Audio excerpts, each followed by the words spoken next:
Receba agora nos estúdios o Sol News, o historiador Damião Lucena. Um cara que, na minha humilde opinião, é o ser mais íntimo da cidade de Patos. Extremo conhecedor da capital do sertão, Damião está lançando um livro que conta muito sobre a história da nossa cidade. Patos de todos os tempos. Damião, nos conta um pouco sobre essa verdadeira enciclopédia sertaneja. Muito boa tarde, seja muito bem-vindo ao Sol News. Boa tarde a você e a todos os ouvintes. Eu falo ouvintes porque eu sou oriundo do rádio, sou muito mais acostumado com esses termos. Eu diria que nós estamos consolidando um projeto que começou há cerca de 40 anos. Essa pesquisa é minuciosa, ela enfoca praticamente todos os setores de Patos. Às vezes digo, inclusive, que é melhor me perguntar o que não tem no livro do que o que efetivamente tem, porque só de páginas de índice são 9. Então, eu diria que estamos aqui com a retrospectiva do município de Patos, desde a sua origem no século XIV até os dias atuais, enfocando todos os setores.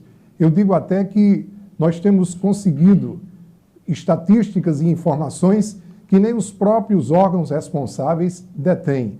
E minha satisfação é saber que consegui garimpar todo esse material em uma única publicação que tem 1.064 páginas e que está à disposição de toda a população.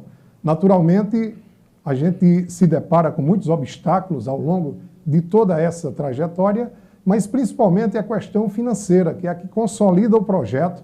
Graças à Lei Aldir Blanc, do governo do estado da Paraíba, nós tivemos um impulso considerável, aquilo que faltava, para que efetivamente pudéssemos chegar a março, como estamos chegando agora, e lançando o que é a maior enciclopédia de um município em todo o mundo relacionado à nossa terra-mãe, que é exatamente Patos. Damião está com uma obra de arte, vamos chamar como livro não, Damião, vamos chamar como obra de arte, na verdade é em mãos, tem várias fotos, tem várias gravuras, tem muitos informes também. E a gente sabe que para criar, Damião, ou produzir uma arte em nosso país é extremamente difícil. Contratempos são encontrados diariamente. Para você dar vida ao Patos de todos os tempos, foi diferente? Não foi diferente. Aliás, eu quase perco a vida para dar vida ao Patos de todos os tempos, né? Inclusive, na reta final, nós tivemos até problemas de saúde, né? Porque foi uma trajetória muito enfadonha, muito cansativa. E quando você tem poucos parceiros, né? Poucas pessoas compreendem isso. Quando eu falo em poucas pessoas, eu falo, por exemplo, de poderes constituídos do próprio município, não é? Porque eu não tenho a obrigação de historiar o município de Patos, tanto quanto tem a obrigação quem efetivamente conduz os seus destinos. Mas a gente sempre se depara exatamente com a negativa, aquela questão de que não há recursos destinados exclusivamente para isso, mesmo a gente chegando a ter uma Secretaria de Educação, mesmo a gente tendo uma Secretaria de Cultura, uma Fundação de Cultura como nós tínhamos, eu cheguei a ser taxado de mercenário por um dirigente cultural de Patos, porque ele disse que eu fazia livro para vender. Você imagine, tudo que eu realizo, como todo e qualquer ativista cultural realiza, nós precisamos de respeito antes de tudo, porque nós produzimos uma coisa que é um produto, não é? Então, as pessoas até dizem assim, cultura se faz por amor. Não é por amor, é com amor. Mas isso é um produto que merece todo respeito antes de tudo. E eu diria que, por exemplo, eu estou prestando um serviço à cidade que era muito mais a obrigação do poder público. Eu estou doando a cada biblioteca pública de Patos um exemplar, porque as pessoas que não tiverem condição de adquirir, dentro do patamar em que ele chegou, poderão frequentar a biblioteca e vão ter o acesso. É a parte de responsabilidade social, inclusive por conta dessa nossa contemplação. Para você ter uma ideia, só existia uma vaga na modalidade em que nós concorremos aqui no sertão da Paraíba, que congrega 17 municípios, porque seria o valor de R$50 mil o prêmio, e foi exatamente esta publicação a contemplada. Agora, devo dizer também que recebi R$ 37.119,36, porque o leão abocanhou 13 na fonte, quase 13 na fonte. Para você ter uma ideia, publicação, você é isento de imposto. Mas quando um ativista cultural recebe um prêmio para uma publicação, aí esse prêmio não é isento. Daí porque eu diria que foi a veia aorta, foi a principal ajuda e sem ela nós não poderíamos ter lançado como estamos lançando essa enciclopédia.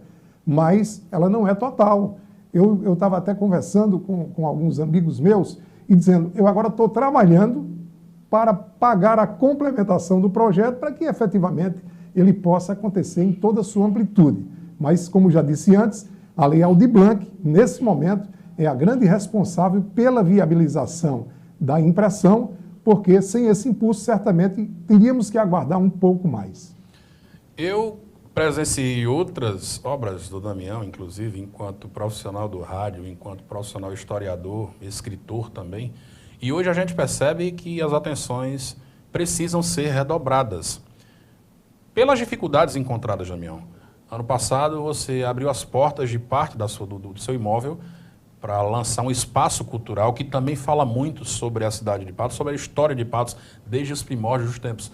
E agora você lança isso. Quer dizer, você está dedicando parte da sua vida, realmente, literalmente, à sua cidade, é isso? Pois é, eu diria que a garagem cultural que nós estamos abrindo nesse momento, e a nossa pretensão era exatamente consolidando o livro, abrir em um mesmo momento, né? Fazemos, inclusive, como fizemos, um lançamento muito simples. E eu digo muito simples porque me perguntaram quando será o lançamento. Eu digo no dia da chegada do livro. Aonde? Na garagem cultural, né? E eu, inclusive, estava lá, autografando no capô do Chevette, que é o nosso mascote, que é o meu primeiro carro, um 1977, ele funciona, graças a Deus. E nós estávamos lá, inclusive, recebendo as pessoas, autografando os livros e assim por diante. A garagem cultural, eu lhe diria que é resultado da omissão do poder público. Nós precisamos de um espaço onde as pessoas possam efetivamente desenvolver o seu potencial cultural. E é a isso que ela se propõe. O que é que nós temos na garagem cultural? Como vemos imagens aí. Nós temos um livro físico. Todos os painéis foram feitos em mosaico e tudo foi confeccionado por um cidadão, eu. Foram essas mãos que produziram tudo aquilo que está na garagem cultural e ainda estamos na complementação. Estamos, inclusive, lutando para criarmos um espaço cultural à frente da garagem, num pedaço de rua que é praticamente morto, e eu diria que seria o Largo do Gordo, porque o Gordo era um cidadão que morou ali e que apoiava muito esses projetos, quando a gente fazia quadrilha junina e outras coisas mais, e ele faleceu e nada mais justo, né? Porque nós queremos um espaço onde o artista popular possa se apresentar. Você conhece o Sabadinho, que tem lá em João Pessoa, que é uma coisa extraordinária. Todo sábado, de 10 da manhã a 18 horas, a gente tem os artistas locais se apresentando e as pessoas se divertindo, e inclusive como uma fonte de renda, de receita. Então nós propomos, inclusive, a criação desse espaço para que os moradores façam seus petiscos também para vender durante essas apresentações e assim por diante. A garagem cultural vai ser palco de cursos culturais, de eventos, de apresentações artísticas, né? Enfim, está à disposição. É um projeto pessoal voltado para o coletivo, porque nós temos alguns projetos em Patos que foram consolidados. Eu lhe dou aqui o exemplo da Concha Acústica, que foi uma luta extraordinária da Astral, que eu presido, e do Sindicultura, mas acabou como um elefante branco, porque se você tem uma estrutura e ela não funciona, de que adianta, né? Então, é essa a proposta que nós temos com relação à garagem cultural, e eu não tenho nenhum recurso público naquela estrutura. A partir do prédio, tudo foi bancado pessoalmente, e eu não tenho nenhuma ambição de ter aquilo só para mim, muito pelo contrário. Eu fiz aquilo, uma coisa pessoal voltada para a sociedade. E o livro é o único ponto que nós temos de distribuição, é a garagem cultural. Não é? As pessoas vão lá, adquirem o livro e automaticamente conhecem a garagem. Que se você entrar, ao sair dela, certamente você já sai com a história de Patos na própria mente. Cultura, consumindo. Damião, desde já quero agradecer a participação, parabenizá-lo por mais um belo trabalho, que se destaca entre outras tantas já lançadas por você. Um cara que é amigo íntimo da história patoense. Obrigado pela participação. Deixa só aqui onde a gente pode adquirir esse conteúdo brilhante. Não é um livro, na verdade é um kit, onde pode adquirir, e qualquer outra informação voltada a ele, a gente está aberto. É muito interessante ver sua história em partes físicas. Pois é, eu diria que os exemplares que estarão à disposição para aquisição, que é o kit, né, tem 2 volumes aqui, mais o kit, ele pode ser adquirido na garagem cultural, né? Eu sempre estou lá, e quando não estou lá, alguma pessoa da própria família está lá também. Nós temos um telefone, que é a Zap, 8140-1462. As pessoas podem ligar também. Já estamos fazendo a entrega da parte social. Hoje eu estive já no IFPB, já estive também na UFCG e começo agora uma peregrinação pelas escolas públicas, municipal, estadual e particulares de Patos. As pessoas que são ligadas a essas entidades podem também entrar em contato conosco. O telefone, como disse, 8140-1462. E certamente eu acredito que esse livro vai ser também um ponto que vai ajudar para que a gente mantenha aquela garagem que, como eu disse, é um projeto pessoal. Eu não posso pagar tudo sozinho, mas disponibilizo inclusive os recursos no âmbito cultural. Eu sempre digo o seguinte: se eu fosse viver de cultura, eu já era saudoso há bastante tempo. Isso aqui é um trabalho muito mais gratificante. Eu sou oriundo da cultura, através da cultura eu entrei na imprensa, e depois que entrei na imprensa, passei a ser também historiador. Jamais imaginava que um dia seria colega de Paulo Coelho, porque eu tenho o mesmo ISBN que ele tem, com contas correntes bem distintas, naturalmente. Então, agradeço a você, a toda a imprensa, a todos os que estão colaborando com essa divulgação, dizer que ninguém procure comprar esse livro para ajudar a minha pessoa. Não. Procure comprar esse livro para entender a história do seu município. Algumas pessoas me perguntam, você acha que tem gente que vai ler 1064 páginas? Eu digo, tem algumas pessoas que vão ler. Naturalmente, quem não lê, só o fato de ter à sua disposição, quando precisar de qualquer assunto, pesquisar e saber que está ali, eu acho que também já é um ponto de satisfação. Então, mais uma vez, eu agradeço ao Grupo Sol, que está sempre presente, sempre nos apoiou.